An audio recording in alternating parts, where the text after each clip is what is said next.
Hello കൂട്ടുകാരെ, എല്ലാവർക്കും നമസ്കാരം. നമ്മുടെ വെജിറ്റബിൾ പുട്ട് വെന്ത് വന്നിട്ടുണ്ട്. നമുക്ക് എടുക്കാം.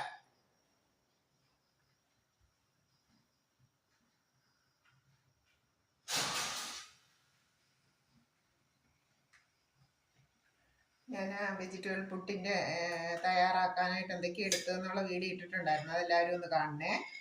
ഇതാണ് നമ്മുടെ വെജിറ്റബിൾ പുട്ട്.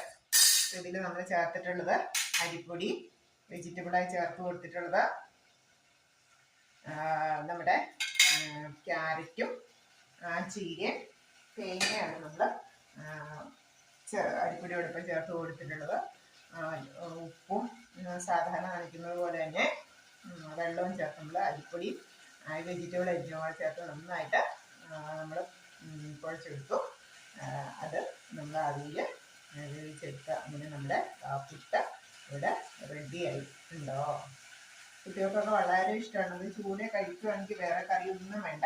വളരെ ടേസ്റ്റി ആയിട്ടുള്ള വെജിറ്റബിൾ പുട്ട് എല്ലാവരും ഒന്ന് ട്രൈ ചെയ്യണം. കുട്ടികൾക്കും മുതിർന്നവർക്കൊക്കെ കൊടുക്കണം. ഫീഡ്ബാക്ക് അറിയിക്കണം. ഓക്കെ, താങ്ക് യു കൂട്ടുകാരെ. Thank you.